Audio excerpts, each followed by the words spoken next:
Slavery has been a part of human history for thousands of years and has been shaped by many social, economic, and political factors. Slavery started all the way back to the earliest civilizations, like the ancient Mesopotamia and Egypt. Most slaves were prisoners of war or were sold into bondage to pay off debts. Slavery was also common in ancient Greece and Rome, where slaves were used for labor in agriculture, mining, and more. During the Middle Ages, slavery continued to be a common practice in many parts of the world. The African slave trade was a huge deal. Millions of Africans were captured and sold into bondage in America. During the Middle Ages, slavery continued to be a common practice in many parts of the world. The African slave trade became a huge deal. Millions of Africans were captured and sold into bondage in America.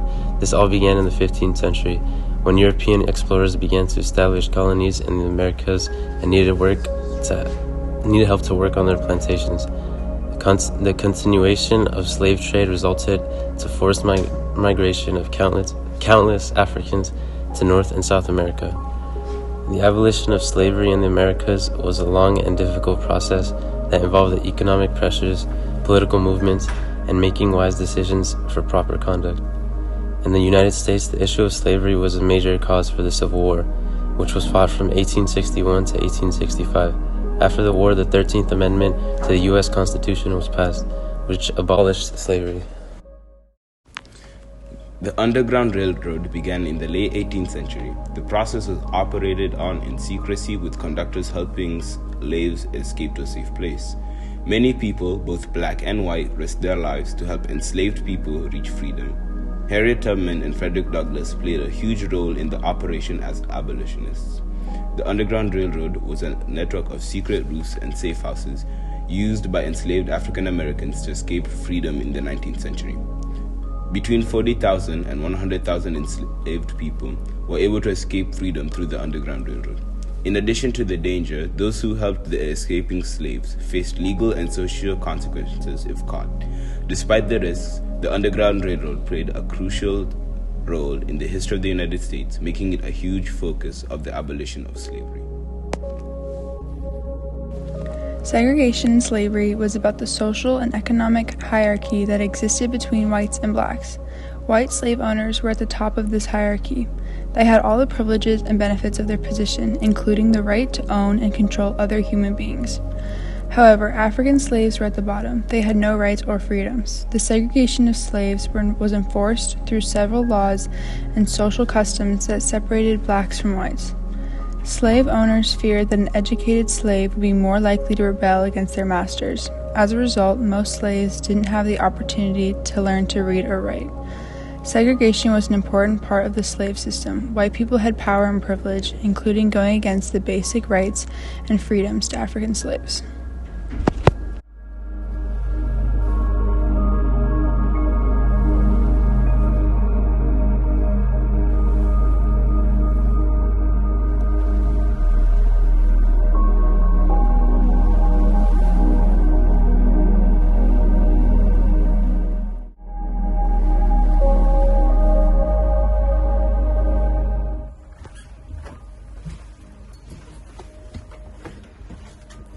There's no seats in this bus that I want.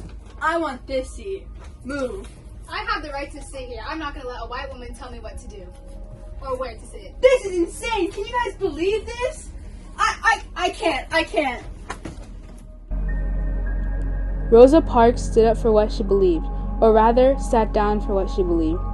On the evening of December 1st, 1955, Rosa Parks, an African American, chose to take a seat on the bus on her ride home from work. Because she sat down and refused to give up her seat to a white passenger, she was arrested for disobeying an Alabama law requiring black people to relinquish seats to white people when the bus was full. Hi, my name is Sky Woody and I'm reporting live for AAA News. My name is Jesse. I'm also reporting live with the AA News. I'm here to interview Jesse about some current events that have been happening in our world. What's went on December 5th?